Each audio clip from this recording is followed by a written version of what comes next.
Welcome back, guys, to King Josiah TV, where this channel is here or created to promote, educate, and inform on the kingdom of Jesus Christ as an ambassador in this world. I am your host, Josiah Hill, guys. And before we get started into today's podcast, please do me a giant favor. If you're watching on YouTube, go ahead and hit the subscribe button right below. If you're listening on Apple Podcasts or Spotify, go ahead and give me that follow button. Let's go ahead and get into this. Watch giants fall like Goliath. David, I dance. This ain't no TikTok. God told me that my steps was ordered. Walking in flip-flops. Chris Rock, how they laughed at me. What's up, guys? We're back at it today with another episode, another podcast. Guys, so today I want to talk about one of the biggest news that I felt like hit. We're going to hit a few hot topics, and then we're getting into our main topic of today, which has to do with a young gentleman's testimony of nearly getting killed and dying and coming out of a lifestyle of selling drugs and things like that. Now he's brought to Christ, and how Christ has revamped his life. Guys, we're going to go and start on that first topic. The biggest one and the first hot topic of today is going to be TikTok. Pretty sure a lot of you have heard about this. The Congress has talked about banning TikTok and taking TikTok away. Which, I mean, I've used TikTok and I have a TikTok. You guys see it on my profile. That's where I actually started witnessing, and that's where I started, being open about my faith, was on the TikTok platform, because it's just so easy to grow. And there's been so many other Americans and people that use that platform that have had an income off of there. They're living off of this, making $3,000-$4,000 a month off this platform, guys, and they're talking about taking it away. And they're stating that the reasoning behind wanting to take this away is because they feel like China and these other countries, I believe Russia as well, is taking our personal information and using that in our elections and other things. And it's just mind-boggling to me. And it just seems like there's a more deeper idea and thought process behind this than just taking away TikTok. Because, I mean, there's so many other things. And so, guys, I pulled up an article on this. I was like, man, this is crazy, because a lot of Americans, like I said, it's minimal, they're going to lose their jobs over this. They're not going to be able to work anymore. They were able to actually separate themselves from the regular 9-to-5 job entrepreneurs and support themselves. And they're trying to take this away. And this is the one platform a lot of people have educated themselves, have been led on to certain things in the community and in the government that we would have never been privy to had people not had a voice. TikTok gives you a place where you can have a voice when no one else listens to you. And that's a platform you can grow on overnight. I mean, I've seen people jump on there, and if they got a big topic like Risa Tisa, what her name is, I might have said her name wrong, you guys, but she just gets on there and is talking about her life story and her relationships and stuff, and she just blew up. I mean, she was just on Good Morning America, and this is TikTok. So, I mean, it's just interesting that the most popular and high demand platform they're wanting to take away. So I wanted to read this article that I found, guys, and I was reading on. So I'm gonna pull it up here, guys. It's a reputable source. It's from the New York Times. They posted on it when it initially came out, guys. So I just want to read a little bit on it. And here's the headline.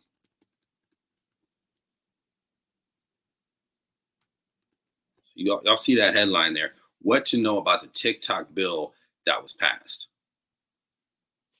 guys, and which this bill would face TikTok's, what it reads is the bill which would force TikTok's Chinese parents to sell the popular social media app and faces difficult path in the Senate. So pretty much they're trying to force the owners of TikTok to protect Americans, supposedly, which is against, I believe, our freedom of speech. And they're saying, okay, if this app is not sold, I believe it's like 6 months or so, they have to sell this entity to an American owner, so that in a sense we can have control over it and they can have control over it. I keep getting this pop up on here. So I'm just going to read this first part, guys. It's on the screen there. So the House lawmakers on Wednesday approved legislation meant to force ByteDance, the Chinese internet company, to sell its widely popular social media app TikTok.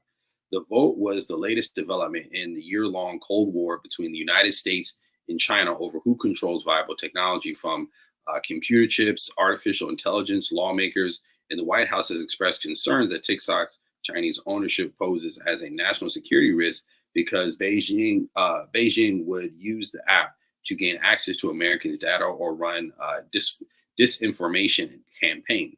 The bill faces difficult path in the Senate. Senator Chuck Schumer, I might have said that wrong, of New York, the Democrat leader, has not yet committed to bringing it up for a vote.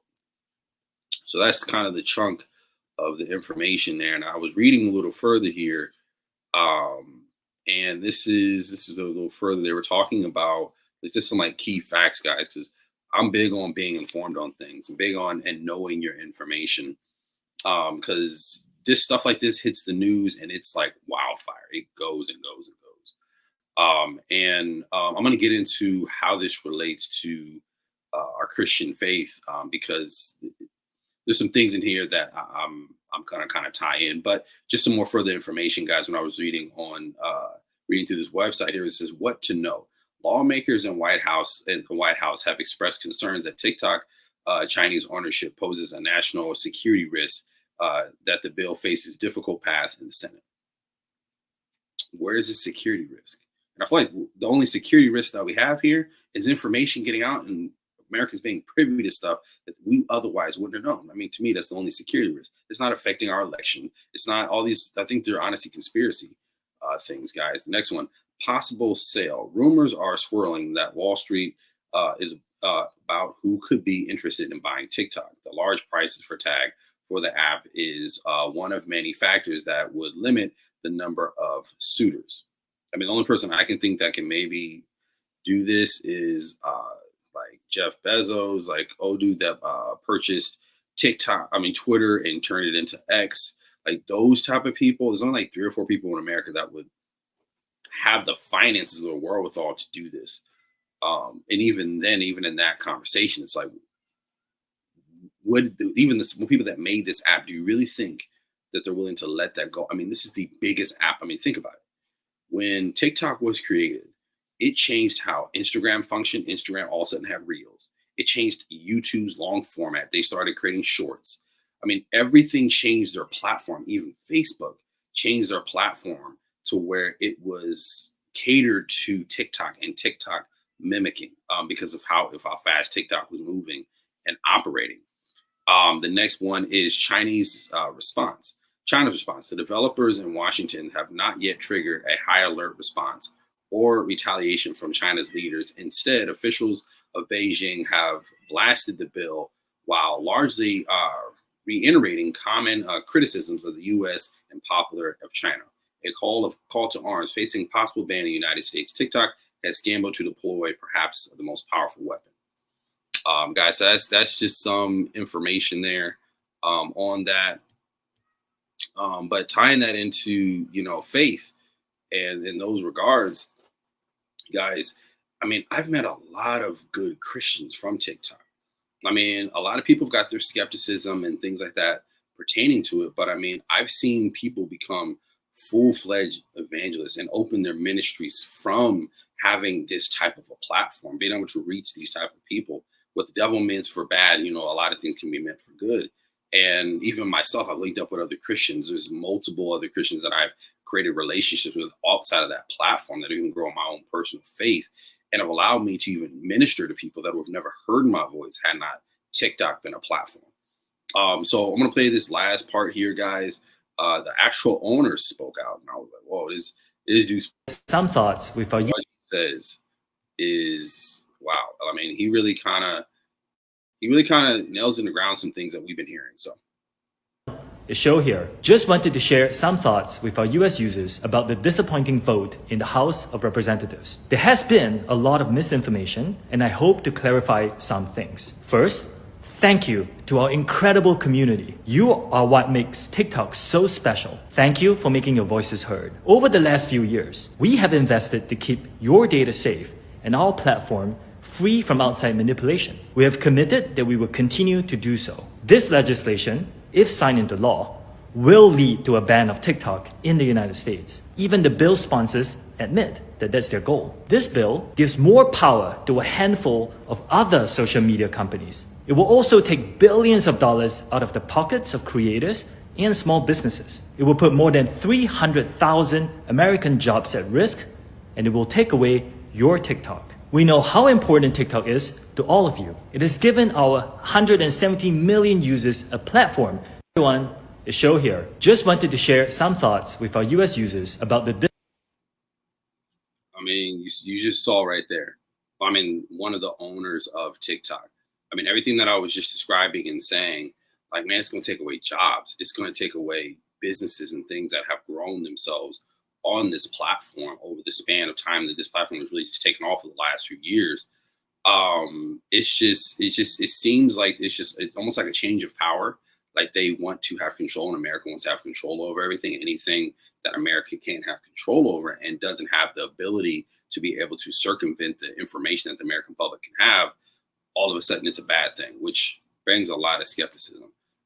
And I think that this platform is great for entrepreneurs. I think it's great for Christians that are trying to spread the faith and trying to grow their ministries and reach more individuals from people with personal brands and trying to just separate themselves from the 9-to-5 workspace. I think this platform is good for that. And it seems like anything that tries to separate from the norm and America can't control, our American government can't control, they're trying to, we got to get this on wraps. You know what I'm saying?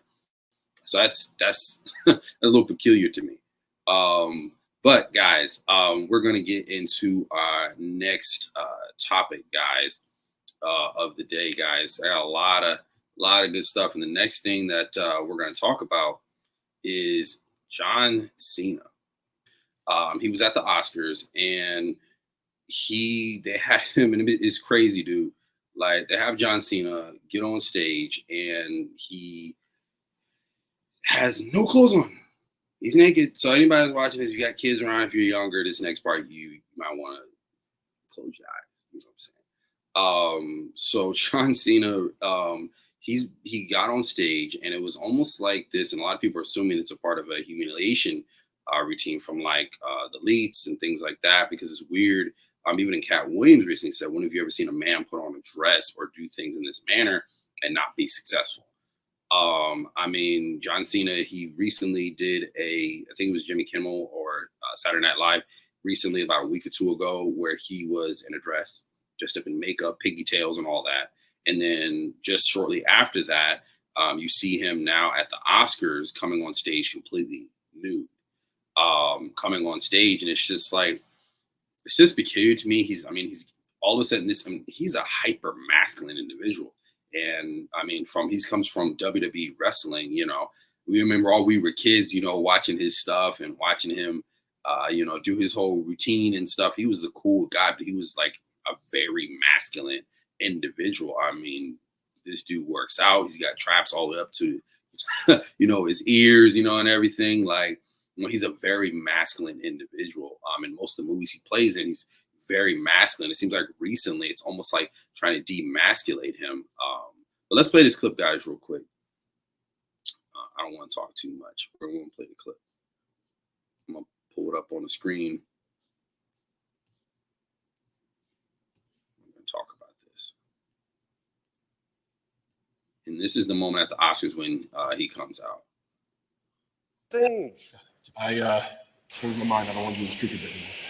What do you mean you don't want to do the streaker bit anymore? We're doing it. I still feel right about it. It's an elegant event. You know, honestly, you should feel shame right now for suggesting such a tasteless idea. It's supposed to be funny. The male body is not a joke. Mine is. No, it's not.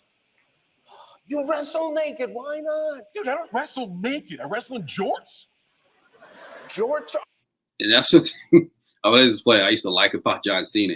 John Cena, like you said, he was a very masculine guy. Like most of the wrestlers, and not to down wrestling. Like, dude, I know people that are wrestlers or trying to get into the, you know, wrestling scene. They wear like almost the bikini, you know what I'm saying, and no shirt on, no pants, you know what I mean, and just maybe some boots or whatever. John Cena used to come out in freaking Air Jordans and cargo jeans, dude. He had no shirt on. You know, he had his bandana. He had a baseball cap on. Like he wasn't on that, you know, type of vibe, dude. Are worse than naked. Come on. You really not gonna do this? Fine, just give out the award then. God, the worst.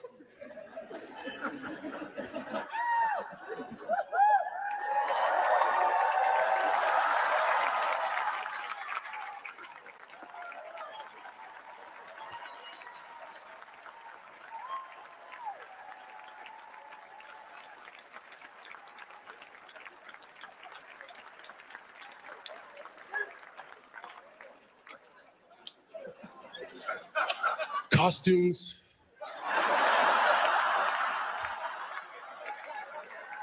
They are so important. Maybe the most important thing there is. I can't open the envelope without God. So I'm not gonna play the full clip because it's pretty much going on with this spiel, and it just, I mean, guys, it just brings up a lot into question. It's like, why is this masculine guy? Why are all these masculine characters? It's like they're trying to break them down. They're trying to take away their masculinity. I mean, The Rock is probably the only one I haven't done yet, but anybody that seems to try to rise up and being more, out there. And John Cena has been one of them. All of a sudden, he's doing all these acts, and it's very peculiar to me. Yeah, guys, and it just seems like they're really trying to rip apart masculine individuals. And guys, I'm gonna just show you a picture, and I'm gonna look up for you because, like, man, I was like, man, we gotta it doesn't seem right, and it just seems interesting that this is happening, you guys. So I just want to give some visual presentations of what he's been doing, because when you see the visual presentation of this, guys, it really kind of brings out to you, it's like, whoa, God, like this, it seemed a little weird, like, you know what I mean, like what's going on. And I'm just gonna bring it up here on the side so y'all can see. But I mean, you already see some of the images here. I mean, we've got this one here. You know what I mean? This is the most recent one that I was telling you guys about. You know, you have this other one here where he's, getting on. I think this was, I don't know what this one is. This is another one that he was in. I mean, I think this is a movie title, but I mean, you have all these things, and he's a hyper man. Look at how muscular he is. This is not a small guy. Has always been a very masculine individual, and you've got him parading out here as a woman. They've got him out of humor, and it's like that's what begs the question, these things that they're talking about of these elitist entities that anytime in this entertainment world, when guys, they seem like when they want to get up or have a rise, they seem to have to put on a dress, or they seem to have to do something feminine, and whoever's getting their jollies off to or whatever to this, it's just peculiar. And so I wanted to point this back to a scripture. And I think that anybody in the entertainment industry needs to kind of keep this in mind if you're getting into this, or we as Christians should be mindful of this. And this is from Deuteronomy. A woman should not wear a man's garment, nor shall a man put on a woman's cloak, for whoever does these things is an abomination to the Lord your God. This is Deuteronomy 22:5. And, guys, this is just something that, the more and more I see this stuff in the entertainment space, it really makes you think, man. It really makes you think. And guys, I don't know how you guys feel about that or what you think about that, but I really do think that it is something that we must avoid, even, as men and then masculine men. We must keep our masculinity. They're trying to rip it away from us. I mean, even now as a man, if you were to saying, I want to provide for my home, I want to be the sole provider, I want to be the protector of my home, I believe my wife should cover herself up. She shouldn't be on Instagram and out there half naked with her breasts and her butt all out. All of a sudden now I'm a controlling man. All of a sudden I'm a man that's, hyper masculine, and that's a bad thing, and it's negative. If I want to work out and I want to, look a certain way, and you know what I mean, any type of thing that a man should be, want to do, now it's looked upon, it's looked down on, and they're trying to strip that away. And that's something that I think in society that they're definitely trying to pull from, which I think ties back to the plan of the enemy. And it is that if you can destroy the man, which the man is the foundation, if you can destroy the man, you can destroy the house. And I think that's definitely what the enemy is doing. And I definitely believe that society is backing up that and going along with that. This segues into the next thing that I wanted to speak about, which is just hit the other day. And I honestly, to be honest with you guys, I wasn't going to cover this because, I just feel like there's so much stuff that he's been talking about. Y'all can guess what I'm talking about. I'm talking about Kanye West. Kanye West, he just did an interview with Sway, and which has a popular radio show that's been out for years, that he's been on there.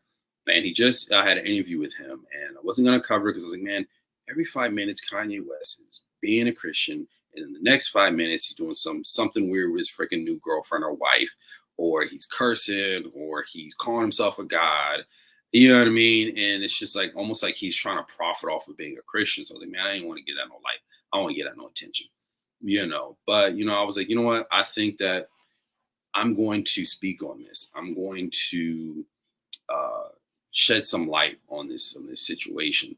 So without further ado, man, I'm gonna pull this up for you guys. And I found the particular part in there where he was talking. And I gotta give credit, guys, because I originally got the interview from, or when I heard about it initially, was Nick Jones, another popular YouTube podcast that I listened to. Nick Jones put it out, and that's the reason where I, heard about it. And I was like, you know what, we gonna cover this. So, 'cause I think there's some things we can point to.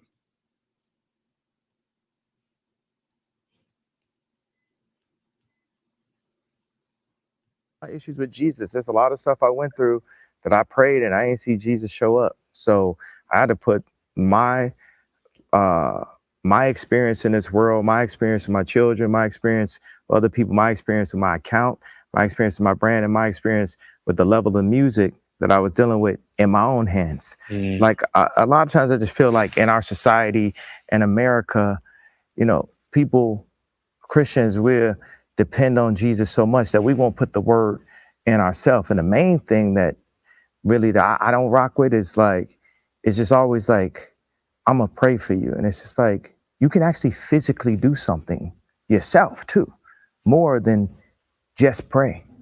And we're so in. I'm gonna let him finish. But the Bible said faith without works is dead. So again, he's partially saying truth, but I'm gonna let him finish because I'm gonna elaborate on that. I don't necessarily agree with him, but I'm gonna let him keep talking. This mentality that's all that needs to happen, but we ain't praying our way out of prison. We ain't praying our way out of the abortion clinics. We ain't praying our way to get our land back that was always ours after gentrification, after the Harlem Renaissance and Black Wall Street was burned to the ground. Them prayers ain't working. We have to apply actual physical building partnerships, and it don't start unless we could really be real with each other and say, this is what I did, this is what I did. Like, look at this. I know I'm not gonna third rail your interview, but look at the power of what happened when me and Kyrie was on the same page. See, that's what's scary. But what they do is they put us each in a silo and say, your grandmother gonna lose her crib, and this gonna, you know how many threats we've been dealt with? And I didn't pray my way through them threats either. I had to get up and do it myself. I had so much to do, I ain't had time to pray. So that's where, that's who my issue is. And look at where I'm at today. What did the devil get kicked out of heaven for? Anybody got the answer? The devil was, and I'll give you the answer. The devil was kicked out of heaven because of the love of himself. It was pride. And Kanye West is doing that. He was relying on his own strength. He's relying on his own power and saying, the time that I didn't rely on God was the time that I was successful, was the times that I got the most things. The devil can bless you too, just in case you forgot, Kanye. The devil can bless you too. Show up. You know what I'm saying? I understand that that's a controversial. No, we gotta speak. But I on it dropped too, the though. con. No, we got and that's just real life too, bro. The Yeah. one thing that I wanted to, when we did get a chance to sit down, Yeah. bro, is, you know, I didn't want to do a thing where. I think that that's probably gonna listen to just that portion. I believe he talks a little bit more. And guys, this is the first time I've actually fully listened to that through. I only heard just bits and pieces from other people's channels and things. But again, I felt like it was important to talk on. When you see a man that, I mean, he has every time it's to benefit him. Jesus, I mean, Kanye West is the biggest Jesus fan. Came with a whole album, Jesus is King. I mean, he was in churches playing his album. You know, he was, you know, so every time that Jesus is beneficial to him, anytime Jesus can be used as a springboard in his life, Kanye uses it. But anytime he feels it's not beneficial to him, or he feels like God isn't benefiting his life and stretching his life and giving him all these blessings, then he curses God. That's the issue with most people's faith and most people's understanding of God. God said when we brought us into this life, he did not guarantee us a life of leisure. He did not guarantee us all these blessings and all these things. He does not guarantee that. He guarantees us our salvation, and he guarantees us our walk into heaven. And God said, when I came into this world, I brought a sword to separate the mother from the father. He said, pick up your cross and walk after me, which requires pain, which requires us realizing that becoming a Christian and following after God isn't just blessings on blessings and blessings. And all of a sudden you become a Christian and you wins, like, you know, like DJ Khaled said, all we do is win, no matter what. Not to say that you become a Christian and everything's going to fall apart, but sometimes when you decide to follow Christ, everything falls apart. Everything falls. And, you know, that's the thing, is you really have to understand this walk. That's what God says, before you follow after me, count the cost, because this is the narrow road that very few find and very few walk. It's because following after God is not easy. Following in his principles and his designs in life is not easy, but yes, it will make your life better. Yes, it will allow you to prosper. Yes, using his tools can allow you to be able to rise in elements and stages of your life. But when you have a skewed view like Kanye does, where, oh God, if you don't give me what I want and what I need, I'm not with you. If Job would have acted like that, I mean, imagine where Job would be. Job did nothing wrong. Job was one of his, God said, look at my my servant Job. He's done no wrong. He said, well, God, he hasn't done no wrong. He's never cursed you. He's never done anything bad because you've given him everything. He's all right, go and touch him. Go and touch him. And what did Job do? Job trusted God through that situation, through those trials. And through those trials and everything being pulled from him, he said, no, I'm blessing God even in the bad. Even in the bad, I'm going to trust God. And in the end, God blessed him tenfold. And we're still speaking of him today. So we have to have a right perception of faith. We have to have a right perception of God.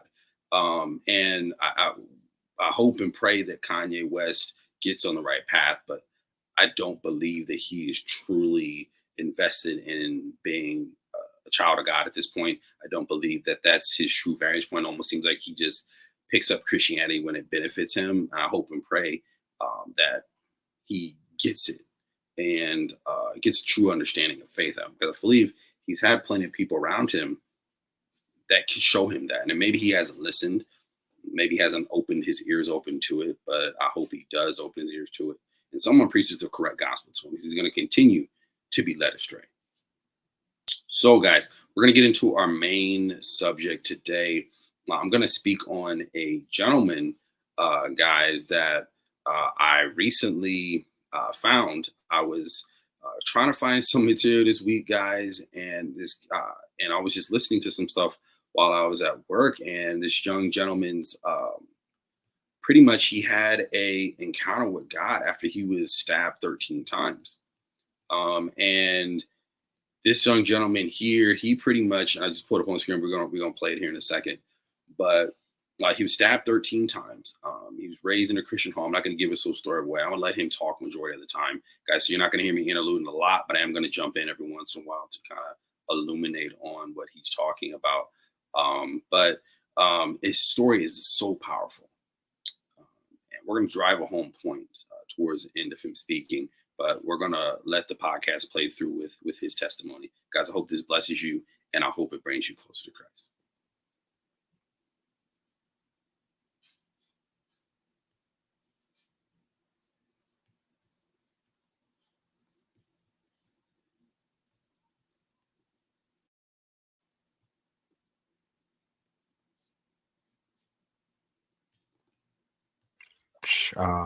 I remember living with my mom and my dad. They were married at the time.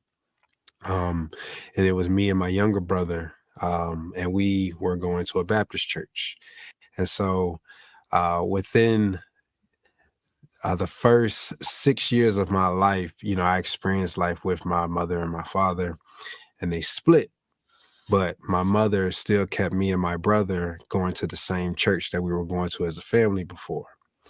And in going to church, I would hear about the gospel. I would hear about Jesus. I would hear about, just surrendering your life and all these different things.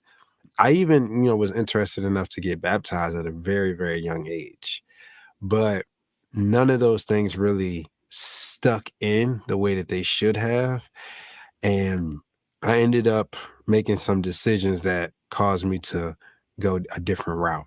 To kind of piggyback, to kind of back up a little bit, just as some things that played a role in that, it was mainly my mother and my father, their relationship, and how when they split, my mom was working as a single parent, and my father, he was, he was working, but he wasn't living in the home.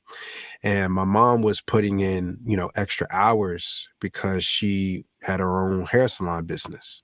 And so not being able to come to home as often as possible to, build that connection and that bond, I kind of felt neglected by my mother and also my father because I didn't see him often as well. It was very rare that I saw him during this time period. And so I started to feel like, maybe things are my fault. Maybe I'm unwanted because I'm always at either my great grandmother's house or my grandmother's house. My thoughts on what love is, or in just my value as a whole, started to shift from there. And even though I would always, be involved with like children's choir or, being on the dance team with, all of the youth or, stepping for the Lord. I even remember being at my mom's hair salon, and she said I used to get a stand up on behind the office and, preach to people what I would, hear at church. And so, all of these different things where the Lord already, had called me just to live for him in a sense. But because I was missing that value and that love that I should have received at home, it caused for me to act like a believer, but not actually living like a believer. I remember the first time. Man, guys, I mean, I can speak to that, and being a child that was brought up into the church and brought up in that community where, God has a call in your life when you're a kid. You're not even old enough to fully even understand the scriptures, and God has a call on your life and your parents and your family. That's the lifestyle that they live, and you almost just are ushered into it, which I think is a beautiful thing. But I think in the same conversation, because that is an environment that you're brought up in, you almost don't value it because that's what you have. Like case in point, if you always have food in your refrigerator, you don't really think about food without refrigerator. You don't value it because you think it's always there. It's nothing you've ever had to do without until the day that there's no food in the refrigerator. And then you realize, oh, wow, having food is important. Having food is a viable thing. I just wanted to speak to that. And I'm pretty sure there's other Christians and kids that were brought up into the faith that felt that way. And then when they grew up, they kind of walked away. And I walked away myself, but not about me. We want to talk about his testimony. Time that I smoked marijuana. And that just opened up the door to a whole bunch of different things. I remember I was 12 years old, and I ended up being introduced by, people just around the way. They weren't that much older than me, but I always looked up to them as if, they were somebody different based upon the things that they were doing, And when I had smoked and I had got high for the first time, it was a feeling that I just had to run back to, or felt like I had to run back to. That caused for me to be in and out, because I started to dive deeper into getting involved in the streets, but I also had enough morals, for lack of a better word, enough morals to not go so far at an early age in my life. I remember going to church, for step team practice, which used to be my outlet. If I was angry or if I was upset, I would go to step team practice to, even though I was stepping for the Lord, I was doing those things as a positive reinforcement to the things that I was dealing with, whether it was me dealing with someone that want to bully me at school, or me dealing with, just insecurities, or, just so many different things that I had going on the inside that was like tearing me apart, that marijuana was my escape. Even though I'm going to church to step, I would go to church to step and practice, and I'm high, and a lot of people, nobody, let me say that nobody really knows that. But at this point in time, things started to, and I was about like, this is from like 12 to 16, all of this. I mean, how many can you relate to that? Where you grew up in the church, you grew up in the environment, and you was doing your weed, you was doing your little stuff on the side, but you still show up on Sunday, everybody. You still do your thing, you know what I mean? You still show up, everybody on the outward, it looks a certain way. And the Bible talks about don't give the devil any footholds. And those little footholds that we open up that don't inherently seem bad in the beginning are what lead us down paths that we would have never thought about or never considered. And he's going to get into this next part of his testimony, guys. So we're going to let him continue to talk, but I'm going to skip ahead just a tag, guys, just for time constraints, and get into the meat of his testimony when he pretty much got into, because he goes over how he started selling drugs, and he got into that lifestyle and moving places and starting to do these things to pretty much he just easily fell into it. And by living this lifestyle and selling drugs and becoming bigger in that community, it led into something much deeper than what he thought. That I've learned as a child of the Lord and the Bible kicked in, where I was like, I'm gonna go to hell. And I said that, and immediately I felt conviction. But at that time, I didn't know what it was. I felt like my heart sank to the bottom of my stomach. I just started to feel like nervous and afraid. And so I said, well, what do I have to do in order to not go to hell? And I don't necessarily want to go to church. She said, all you have to do is accept Jesus Christ in your life as your Lord and Savior. And that's it. You'll be saved. And I was like, scratching my head, like, that's it? Like, that can't be it. That can't be all that I have to do. But needless to say, we got off the phone, and it was just a moment of, you need to do this now. So I literally kneel down on the ground at the foot of my bed and just pray. And mind you, I ain't prayed in years, so I don't even know if the words that I'm going to say are going to come out the right way or anything like that. So I just started just praying that Jesus would come into my heart, that he would transform me from the inside out and make me an example to those that are around me. Like, I really was like, you know what? I want to stop living this lifestyle. I want to dedicate my life unto you. All these different things, just making declarations of how I want to just change and shift and be different. The next day, I felt this boldness and this power and this courage out of nowhere to just go to my friend group at the time and tell them that I'm not smoking no more. I'm not drinking anymore. I'm not fornicating anymore. Like, I'm not doing any of the things that I used to do anymore. And they're like, all right, whatever. But I was still hanging around them. Like, even though I made the decision in my heart to change and to do better, like I knew deep down I should have been doing all along, I was still hanging around them. And so I basically just told God, psych, like, I'm sorry, Jesus. I want to live for you when I get old. Forgive. And guys, that's one big thing that, especially being young, that we have to. This, I think, is very important for our walk in Christ and continuing that walk and allowing us to grow. Is you got to pull yourself out of that community and out of these spaces where you're around people that you're originally with, that aren't following Christ, that aren't going to walk that walk with you, and putting yourself in a space. Sometimes that allows you to be isolated for a period of time. And being young, you don't want to be isolated. You want to be out of the cool crowd. You want to be able to do everything your friends are doing and everybody around you, when it's really derailing you from your faith and pulling you back into that lifestyle. As we talked about before, living a foothold for the enemy. And community is important, and who you have around you.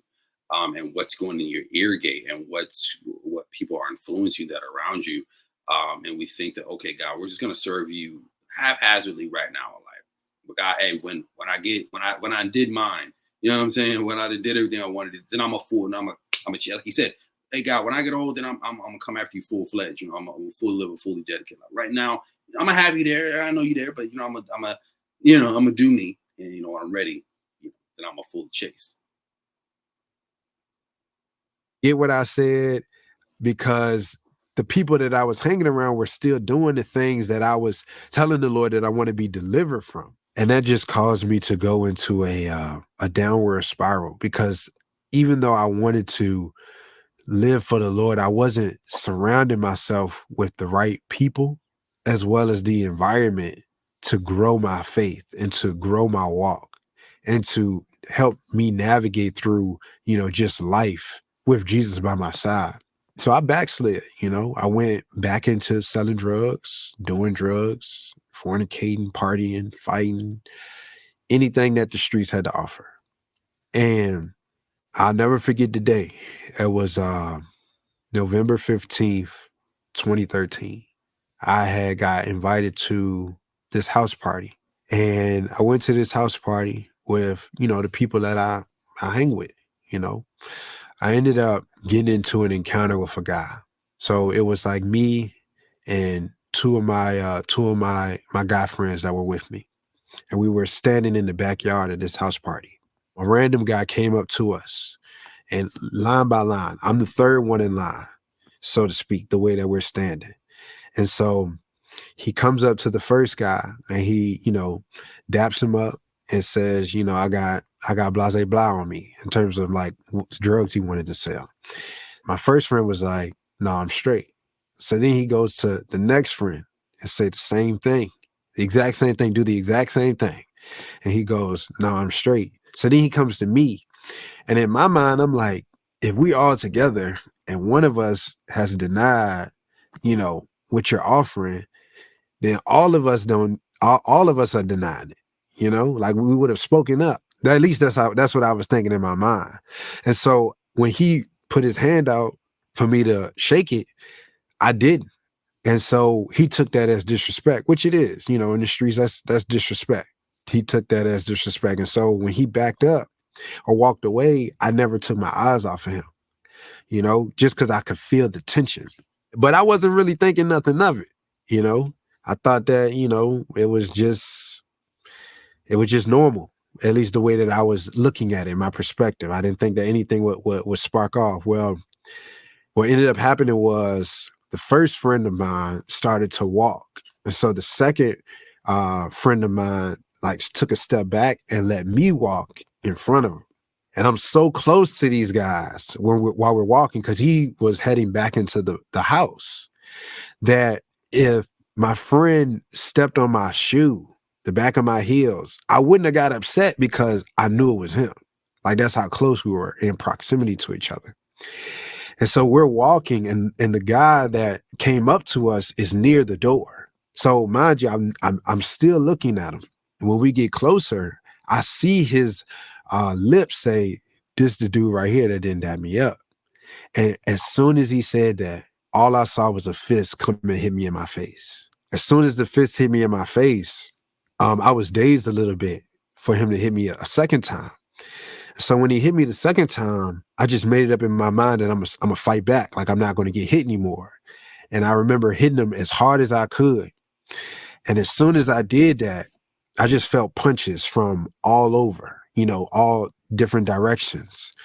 When that happened, I was down to the ground, and my adrenaline was kicking so bad that even though they were probably punching me and kicking me as hard as they could, it felt like this. Like, it didn't feel that strong. I remember in my mind thinking that if I'm getting jumped, then my friends have jumped in. Or, when I swung, or whatever the case may be. Like, that's the way I'm processing everything. So when the guys had backed up off me, stopped beating on me, I felt like somebody picked me. This next part is crazy, and what was happening to him that he wasn't fully conscious of. But as crazy as how when you think that people are your boy, you think people that you're the closest to, when you get into these altercations and stuff, you're supposed to be close. They're supposed to be like this with you. And then when you get into instances like this, they don't really have your back. They're not really there. He's going to fully explain that, guys. And that's something, like I said, being a friend of the world a lot of times doesn't really yield to being your friend. These are not people that truly have your back. They're just in that with you when it's fun, but when it gets dirty, no one's there. Me up. I literally felt like somebody was holding my arm and picked me up. But when I looked, there was no one there. And I started to walk towards the exit of the backyard. So I'm still outside. And as I'm walking, my right eye is just blank. Like, I can't see anything on my right eye. So I'm like, all right, maybe my eye's just swollen. And in this eye, I don't know if you can see it, but it's like a cut that's on here. And it was just blood coming down from my face. So when I'm trying to wipe my face, my hands are already bloody and my shirt is bloody. So it's like, I can't really see, but unless something is really up close on me. And as I'm walking out of the gate, this random guy that saw what I just went through just punches me for no reason. He wasn't even in the situation, right?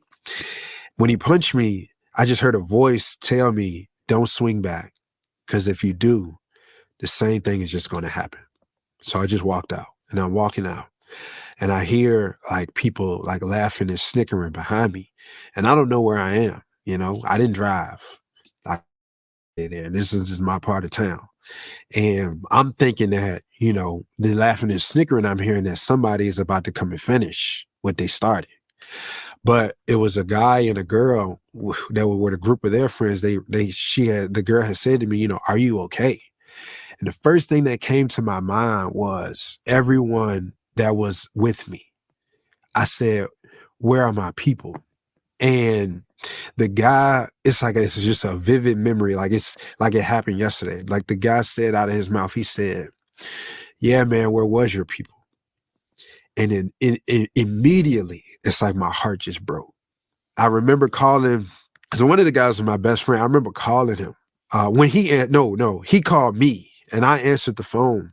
And the first thing he said to me, David Ogilvy, otherwise known as the GOAT of advertising, his multi-million-dollar campaigns me was, what happened? And so immediately I got upset. I'm like, what happened? If that's the first thing you're going to say to me is what happened, then that means you know what happened. Versus, where are you? To make a long story short, I ended up going to the hospital, and I found out at the hospital that I got stabbed 13 times. Mm. I got stabbed 2 times in my right eye. I got stabbed 3 times in both my arms combined. And then the rest was all in my head. During that ordeal, I just felt heartbroken because I realized that I went through all of that on my own. When I decided to put my loyalty, my trust, my love into these guys that I was hanging with, because they were giving me that feeling of love that I've longed for. I had an identity with them, from all the things that we had done together. And that one moment broke it up. And so I remember being in bed rest in the hospital. What ended up happening was my eye got punctured. And I learned that your eye is like a tire. If you puncture a tire, eventually air is going to continue to deplete and you got to replace the tire. So that's what happened with me. When my eye got punctured, they not only just stabbed me in my eye, but it reached so far back that it ripped like the cornea. So I'm unable to see out of my right eye. So it ended up. I mean, guys, I love the point that he illuminated on me. That's crazy, the amount of stuff that he. Remember when I said you allow the devil a foothold? And the foothold that the devil allowed in his life was the weed. And when he allowed that into his life and the selling and those sort of things, it led him to this place. The devil plays for keeps. He says he's only going to take you so far, and you'll end up somewhere that you never thought, never pictured that you could ever be in. And you see the things and the people around him that he thought were his best friends, and people that he thought that always had his back, and the things in the world that we think that are so grand and we think that are so solid fall apart. And you come to realization of who really has your back and who's really there for you. And you really realize when the devil says, hey, these things are good and these things are great and they taste good in the moment, they're actually for your demise. They're actually for your destruction. But you don't see that in the beginning because it looks good. It looks pretty. And that's the great deception. But I'm going to let him finish up here. Guys, we're going to wrap this up here shortly, but I'm going to let him finish up, man. It's powerful. What ended up happening was because it was deflating over time, they just removed my right eye. So this is the prosthetic eye that I have. I just remember being on bed rest at home. As soon as all of that happened, my reputation and my fame in the street just went from like 100 times more randomly, where I got guys that are older than me that are reaching out to me, asking me, do I want to go kill my best friend? Want me to ride with them to go in and kill him and all these different things. But I was still so loyal in spite of the ordeal that I declined all the offers. I was, then given opportunities to sell marijuana at a larger quantity than I would have ever been able to achieve at, the motion that I was doing at that time. It just seemed like everything just amplified to try to keep me there in that space. And I remember that one of my friends that I met when I was in the streets that was also like half in and half out with the church, he had invited me to this boot camp where I currently go to church at. He was like, yeah, man, you should come with me to this boot camp. They're going to do all this, that, and the third. And I was like, nah, I ain't trying to go to no boot camp. Because in my mind, I'm thinking they're going to be yelling at me, telling me to do push-ups. I'm thinking like military boot camp. But it was a ministry doing something for the men and the youth to something that I believe when I was talking about in last week's podcast, you guys, about the importance of church in the community. When you have a church that's influential, when you have, and again, the church is the hands and the feet of Christ in the world, and that's what the church represents, that is involved in their community and has outreaches like the boot camp that you're talking about. These can reach people that would have never thought or would have never had an opportunity to talk to Christ, or never have been in an environment that would have been powerful enough to change their lives. And so that's why I believe the church is important. That's why I believe the church and community is important. And the church has a direct tie to that in our communities and in our public spaces. Just young men. Now, Justin, before we move forward, can you tell me what were your thoughts about God, even after that incident, even being on bed rest? What were your thoughts about where he was during that time? I didn't even think about it. to be honest. Like he wasn't, because I had made the decision that I didn't want anything to do with him until I got like older, after I had made a declaration that I did want to live for him, but didn't follow through. It was like I was just going through the motions. And I can tell that I was, because I was feeling purposeless after I got stabbed. You know, I'm getting all of these opportunities to stay in the street and enhance, you know, my name and, you know, the money that I'm making, all of those different things. But I was like, man, I really could have lost my life and I would have left behind nothing.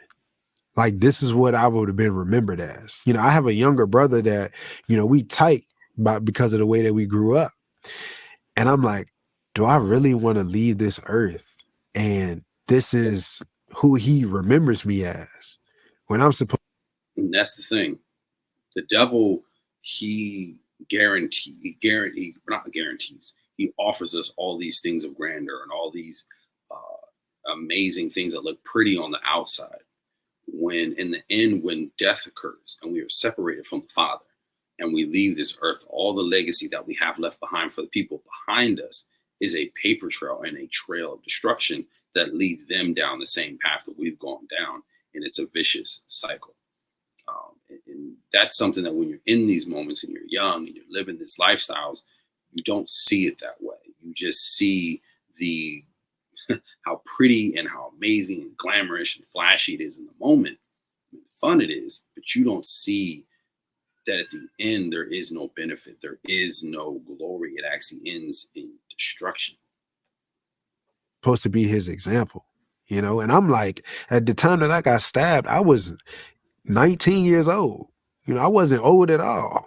That's when God showed up by way of my friend who was halfway in, halfway out.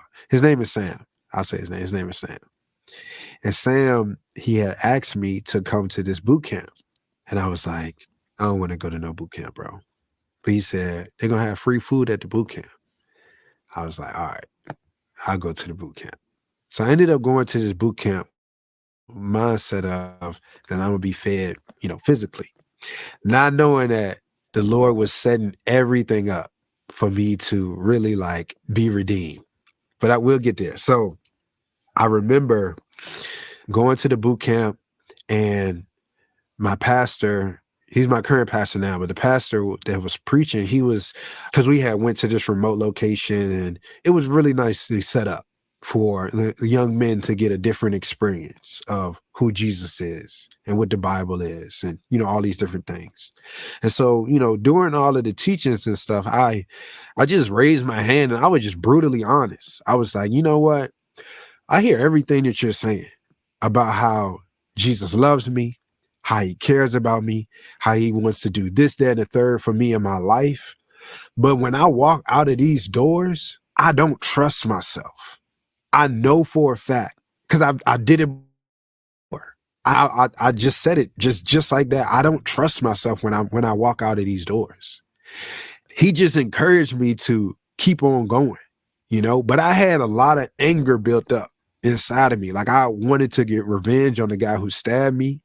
You know, I was doing everything that I could to set that up to go along with, you know, making that decision that probably could have cost me, you know, God knows what. But my pastor just encouraged me to continue coming. And so anytime that the doors were open at the church, I just showed up. I remember right after the boot camp, I went home and I felt different. And I just threw away everything that was in my home. Like I threw away all the alcohol. I threw away all the drugs. I threw away weapons, all of that stuff. And all of that to me was money, you know, like this is my identity right here. This is a part of who I am. But I threw all of that stuff away without any hesitation. Justin, what made you do that? Was there something, did somebody tell you to do that? Or was that like something? That's something that when you are a new Christian or you're newly following in Christ, or even if you've been a Christian for a while and God pulls you out of a particular sin or a particular thing, you do have to remove those items or those things and those objects. Don't even sometimes have to be physical things. Remove them from your eye gate, remove them from your table, remove them from your home. because these things now are simply just representations of your past and will pull you back there again, footholds, if we allow them to. And so we have to realize when we do walk with God, we have to completely turn away from sin in every aspect, not have a little taste of it left in our mouth. We have to completely walk away from it and completely focus on God. It's a completely turnaround. It's not half. But I'm going to skip forward just a tag, guys, for times, because we're going to wrap this up. We're going a little long today, but his testimony, man, is so important.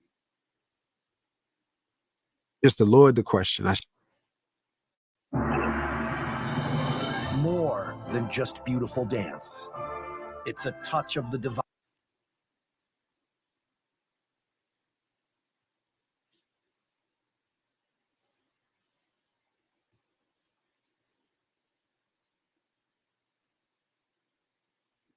One second, guys.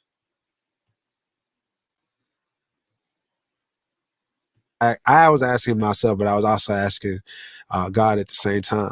And so he finally answered me and said, do you remember that prayer that you prayed to me when you were 18 years old? When you told me that you were going to turn away from your wicked ways and live for me? He said, now, even though you turned your back on me, I saw the genuineness in your heart that night that you prayed to me. So I answered your prayer to save you and turn you into an example.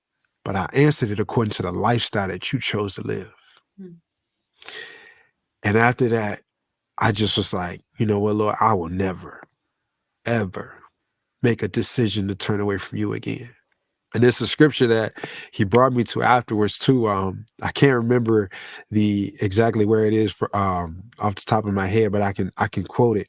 And it talks about how, you know, if your right eye offends thee, pluck it out. For it's better for the rest of your members, or for one of your members to be casted away than for your entire self. For me, I was like, man, like I lost my right eye. Like it was just all hitting home. And I'm just like, okay, Lord, I'm going to just surrender unto you. And, you know, for me, that's when I started to heal from insecurities, heal from being who I was masking myself to be, because. And guys, he's going to go on with his testimony. I encourage you guys to listen to his full testimony. I'm going to kind of summarize what he said, what Justin said there. He ends up becoming a minister. He's ministering now. He's married. He's got a few kids, and he's doing other leadership programs and things to spread God's word. But that last part hit home for me, guys. That last part really hit me, because times that I've decided to follow after my own fleshy desires and do these things, but in the beginning of my walk with God, I said, God, I want to chase after you. I want to be a man of God. I want to be a man that fully traces after you. And I want to reside in your presence, but I walked away from it times and points because I've experienced that directly. And I've had God tell me in my spirit and talk to me at certain times in my life and said, Josiah, it doesn't matter how far you walk away from me, you can't pull me out of your hand. No one can pull you out of my hands. You're always going to be my son. Doesn't matter how far you go. You are always my son. And you will always be in my presence. So to me, that tells me, and even in his testimony, it doesn't matter how far we can go, how far we do, what bad we come from, and what we've experienced. God is going to meet us where we're at. It doesn't matter what path we decide to take. His promise that he will be there for us, us, and he will bring us back. His word will never return void. He will always be there for you. So guys, I encourage you guys to continue to chase after God. I continue to encourage you that in any situation, if you're in that place where you're in living a lifestyle that's contrary to the word of God, or contrary to where you know God wants you to take you, that you get on your hands and knees and you ask God to bring that change into your life, to open that door to allow you to walk out and be into his grace, and continue to be what he wants you to be in this world, not what the enemy wants you to be in this world. Guys, thanks again for coming along with me today for another King Josiah podcast. Before I get out of here, guys, Once again, go ahead and hit that subscribe button right below. Give me a subscribe. I'm going to be back next week. Again, guys, podcast drop once a week, full podcast. And throughout the week, you guys know I break up the clips into the sections, that we've talked about. And if you're listening on Apple Podcasts or Spotify, go ahead and hit the follow button. All right, guys, I love you. I appreciate you. And again, I will see you guys next week. Salvation on me like it's a helmet. The way you to sin is death for send you to hell quick. Wanted to be all about me, God.